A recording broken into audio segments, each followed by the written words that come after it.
Good, guys. Nice hustle. Oh, man.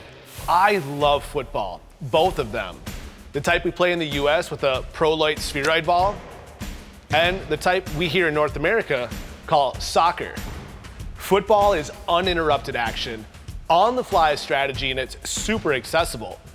All you need is a truncated icosahedron, or, just any spherical ball, and you're all set to play.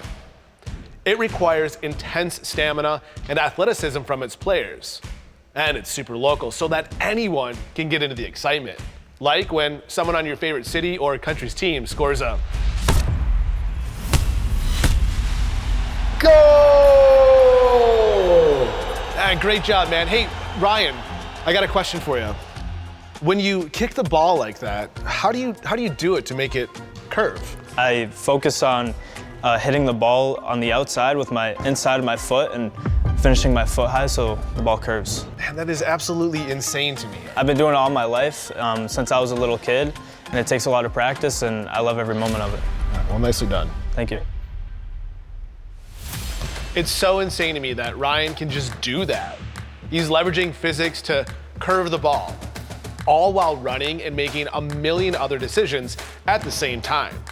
There's a lot of force involved and precision. Now, I'm a huge physics nerd, so I'd like to dig a little deeper. Like, what exactly is going on when Ryan makes that curve happen?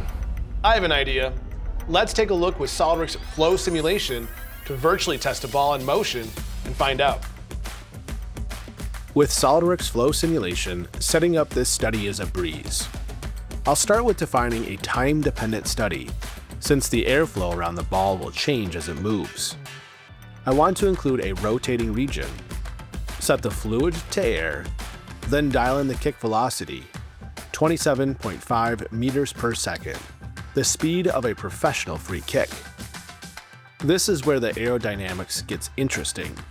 I'm going to further define the rotation, 450 RPM, roughly what elite players generate at the point of contact. After I've defined the boundary conditions, I'll lock in the calculation goals, velocity and pressure. These are the two forces governing every meter of the ball's flight. But before I solve it, I mesh the domain. The mesh divides the surrounding air into millions of discrete cells, capturing every shift in flow, every gradient across the ball's surface. I run the simulation for 1 second of real flight. And now we can see what the air is actually doing. Velocity first. We can watch the flow accelerate, wrap, and separate as it meets the spinning surface. One side moves faster, the other side slows down. That asymmetry isn't a curiosity. It's the mechanism behind the bend. Now let's look at pressure. We can see lower pressure on one side, higher on the other from the change in air velocity occurring around the ball. That imbalance generates a force, not aligned with the motion, but perpendicular to it. This is called the Magnus Effect. That's why the ball curves. Not a gut instinct, not personal experience, actual physics, measured and visualized with flow simulation. I can take this further.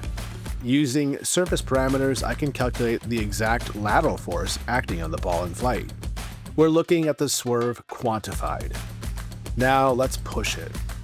I swap the geometry from the 4-panel official match ball to an original ball used in the 1930s gameplay to compare. No rebuild required. Flow Simulation updates the CFD model automatically. Same study, new shape.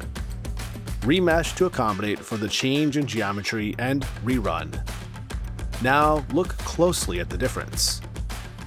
The old ball's lace geometry triggers vortex shedding, a disruption pattern the others simply do not produce. This isn't cosmetic, it directly affects the flight behavior. And the numbers confirm it. The 1930s ball fluctuates from 1 to 4.25 newtons of lateral force. The official match ball holds consistent to around 4.5 newtons. Same kick, same speed, same spin, different ball, measurably more curve. Pretty cool, huh? Yeah. Awesome. Anything else you guys want to check out? 619. Whoa. Okay. this might take a minute. But with SOLIDWORKS Flow Simulation and the other tools in our simulation suite, I think we've got it covered. Okay, so who said around the world hocus pocus? And are we still talking about football here?